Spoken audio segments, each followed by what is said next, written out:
1853, Japan was peaceful with its doors closed, but the Americans had arrived. Why did they come? To force open the country's doors. After 200 years of Japan saying no to the world. The leader of the expedition was Commodore Matthew Perry, a determined sailor. He made it clear, allow American imports, or face war. Japan's old laws were strict, foreigners were banned, violators faced the death penalty. This ban came from the Bakufu, the central government led by the shogun, who lived in Edo. Technically, the shogun was appointed by the emperor in Kyoto, but in reality, the emperor was just a figurehead. At this time, Japan was highly fragmented, with regional daimyo setting their own taxes. The country was experiencing major economic stagnation, and social tensions were simmering. Meanwhile, the merchant class at the bottom of the hierarchy was growing increasingly wealthy. Perry left, promising to return in a year, but he was too impatient. Only 6 months later, Perry returned with a larger fleet to apply pressure. Japan had no choice, they signed the treaty. Soon after, Britain also arrived and signed a similar deal. By 1858, Japan had established relations with the US, UK, Russia, Netherlands, and France. These concessions made the shogunate look incredibly weak and caused internal division among the daimyo. The old shogun was dying, and chief advisor Hotta begged Emperor Kome to approve the agreements. But the emperor said no. Hotta was so disgraced he had to resign.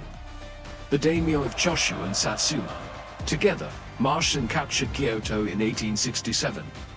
The young Emperor Meiji declared the Imperial Restoration, becoming the true ruler. This started the Boshin War, which the shogunate quickly lost. Both sides received aid and began modernizing their military along western lines. Emperor Meiji moved from Kyoto to Edo, renaming it Tokyo, the new center of government. The imperial government began nation building, including erecting shrines for those who died in the wars. And most importantly, they began dismantling the old social hierarchy of the past. The late 19th century saw the birth of political parties, arguing about everything. Military reform. Japan now had a national army fighting under one flag. It started with only samurai, but Field Marshal Yamagata Aritomo introduced national conscription for all men over 20. Japan underwent massive industrialization. Railways started appearing from 1872. Along with many textile factories, much of the cost was paid for by the state. Money was also spent paying samurai stipends, which consumed nearly half of the government's income. Too expensive. Stipends were cut starting in 1871. The samurai were furious, losing status, money, and honor. The resentment culminated in the Satsuma Rebellion of 1877. But the new conscript army was able to crush the rebellion quite easily. The peak of change was the 1889 Constitution, creating a Western-style government. There was a prime minister under the emperor, and an elected lower house. Although mostly men and no women at all were allowed to vote. Japan now had the difficult task of defining what it meant to be Japanese. The government fostered a common identity through the new education system and conscription. Japan was quickly becoming an ambitious modern nation. And what did all the world's great nations have at the time? Empires. Japan wanted one too. The period of imperial expansion began. In 1875, Japan claimed the Ryukyu Islands, Okinawa. Japan then turned its attention to Korea, which was a puppet state of China.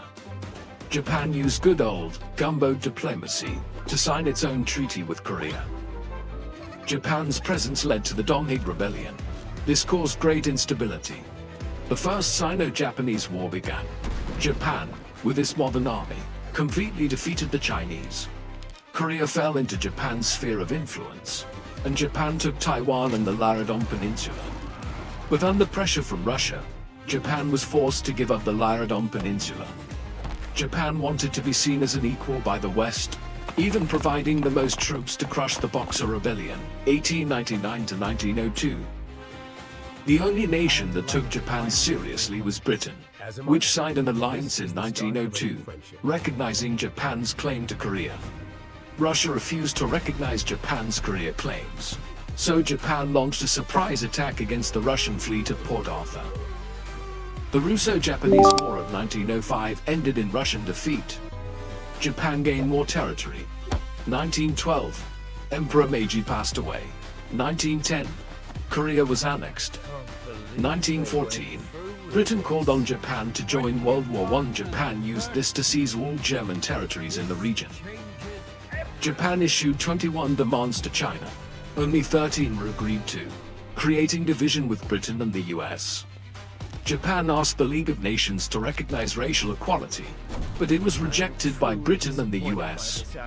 1923, a massive earthquake killed 150,000 people. The economy collapsed, and the military gained power. 1931, the Manchuria incident was staged as a pretext for invasion.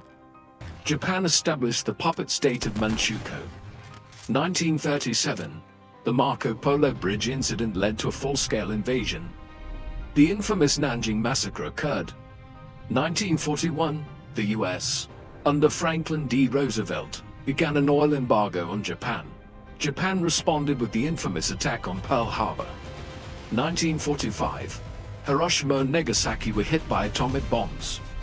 Japan surrendered, the US occupied and helped rebuild, establishing the 1947 Constitution which renounced war.